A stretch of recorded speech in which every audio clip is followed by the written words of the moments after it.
Hello everyone, నేను ఇవాళ మా అమ్మతో నాకున్న కొన్ని మెమరీస్ మీతో షేర్ చేసుకోవాలనుకుంటున్నా. కొన్ని అంటే తనతో నాకు కొన్ని మాత్రమే ఉన్నాయి కాబట్టి. తను నాకు చిన్నప్పుడు కొంచెం బిట్స్ లాగా వచ్చిందనమాట. 1-2 టైమ్స్ 3 టైమ్స్ వచ్చింది. అప్పుడు ఒకరోజు మిడ్ నైట్లో వచ్చినప్పుడు మా బాబాయ్ ఆటో తీసుకుని ఆర్ఎంపీ డాక్టర్ దగ్గరికి తీసుకెళ్ళారు. అక్కడ నాకు సెలూన్స్ అంటే గ్లూకోజ్ లెక్కనే ఉన్నాయి.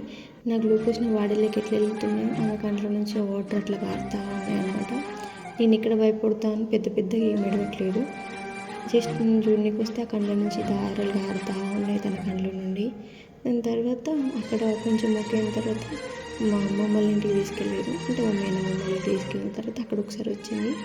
ఆ దండాన్ని పట్టుకుని అట్లనే ఓడిపోయిందంట. నేను లేవడానికి చాలా టైం పట్టిందంట. నేను లేచినాక కూడా తన కళ్ళ నుండి నీరు అవతలు. నేను ఒకసారి వర్షాకాలంలో అనుకుంటా, అది అయిపోయిన తర్వాత వర్షాకాలంలో ఏదో రేసు ఏదో ఆడుతుంటే పోయి కాలు జారి పడితే చేరిగింది. ఒక 15 days మా మామయ్య వాళ్ళ దగ్గరే ఉన్నాను నేను. తను నేను మా చెల్లె ఇప్పుడు ఎంత బాగా చూసుకునే వాళ్ళు అందరూ తను ఉన్నప్పుడు. అంటే అమ్మ ఉన్నప్పుడు ఒకలా ఉండేది, అమ్మ లేని తర్వాత ఇంకోలా అయిపోయింది మా లైఫ్. అన్నీ కొంచెం సెట్ అయినాయి, అంతా ఓకే అయింది అన్న టైంకి నన్ను తీసుకుపోయి హాస్టల్ వేసేసారు. 6 years వరకు. ఒక 2 years నేను హాస్టల్లోనే ఉన్నా. ఆ 2 yearsలో నాకు ఒకసారి నేను వెళ్ళినాక ఇప్పుడు ఒక 1 week కాల్ చేసి అందరూ ఏడుస్తూ ఉన్నారు. మా అమ్మ మా నాన్నమ్మ ఇద్దరు ఏడిచారు చాలా. దాని తర్వాత ఒక 1-2 months దాకా తను రాలేదు, ఎందుకు నాకు తెలియదు. దాని తర్వాత మా హాస్టల్ నుంచి వాళ్ళకి కాల్ పోయింది, తనకి అమ్మవారు అయింది అనేసి.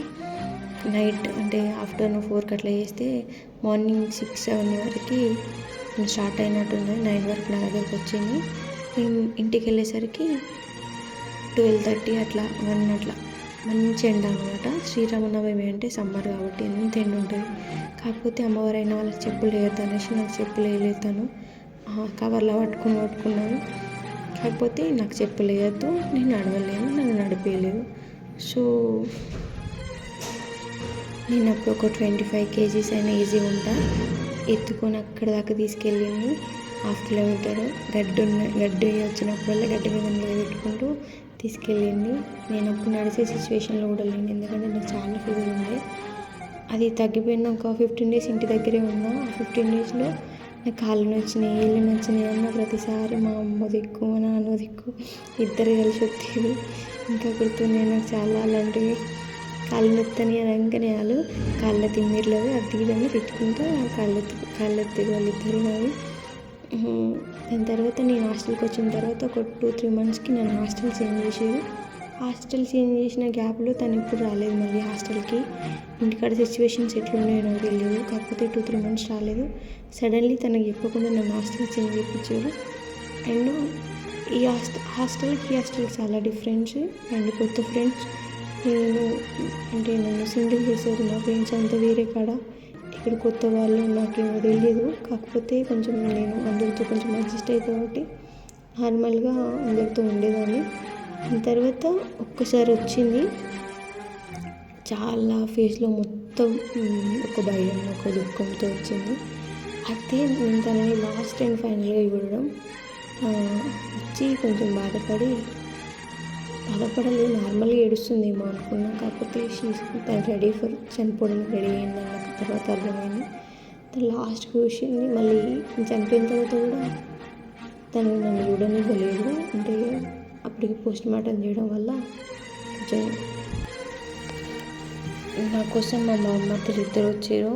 హాస్టల్కి వచ్చి ఎవరు పెళ్ళి అది అని తీసుకొచ్చారు. డైరెక్ట్ ఎంజిఎం హాస్పిటల్ తీసుకెళ్ళారు. మళ్ళీ జీవితంలో వెళ్ళొద్దు అనుకున్నా, అంత భయంకరంగా అనిపించింది. అప్పుడు మీ అమ్మాయి అనిపోయింది అని అందరూ చెప్తా ఉన్నారు. అవునా, మా అమ్మాయి అనిపోద్ది అని. నాకు 2 days బ్యాక్ ఆమె వచ్చింది అనమాట. తను ఎందుకు చనిపోతే అంటే 1 week తర్వాత ముందు వచ్చింది. 1 week హాస్పిటల్లోనే ఉన్నదంట. ఎందుకు చనిపోద్ది అనుకున్నా. కాకపోతే ఇంకా అదే నేను హాస్టల్లో చూసినప్పుడే తన చూపు, తర్వాత అది చూడలేదు. అది లాస్ట్. ఇంకా మా నాన్న వచ్చేసరికి మా నాన్నతో తక్కువ, ఆయనకు భయపడేది ఎక్కువ మేము. కాకపోతే నేను పెరిగిన తర్వాత కూర్చోవడం కాంచెల్లి ఎవరితో ఎట్లా ఉండాలనేది, ఎట్లా నడవాలి, ప్రతి ఒక్కటి చెప్పేది. మా అత్తమ్మకి ఇంకా గుర్తున్నాయి అలాంటి విషయాలు. ఇంకా అప్పుడప్పుడు గుర్తు చేసి చిన్నప్పుడు నీకు ఏం చెప్పేది, పాప ఏం చెప్పేది, ఇట్లా కూర్చోవాలి, అట్లా ఉండాలి, చేయాలి, ఇది చేయాలని చెప్పకపోయేదా అని ఇంకా గుర్తు చేస్తుంది. నిజంగా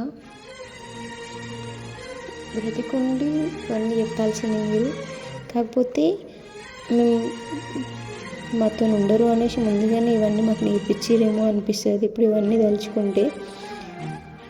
బట్ ఏదేమైనా సరే ఇక ఫైనల్లీ మేము మిమ్మల్ని చాలా మిస్ అవుతాం, చెల్లె నేను.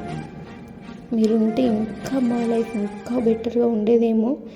అండ్ ఎలాంటి సిచ్యువేషన్స్ అయినా మేము ఎదుర్కొనే వాళ్ళమేమో మీరు ఉంటే మాకు ఉన్నారు అనే ఒక ధైర్యంతో. బట్ ఇప్పుడు అప్పటికి మీరున్నా లేకున్నా డిఫరెంట్ ఏంటి అంటే మీరు లేకపోవడం వల్ల ఎవరు లేరు అని ఒక బెంగతోని, ఎవరు లేరు అని ఒక బాధతో ఉండిపోయారు.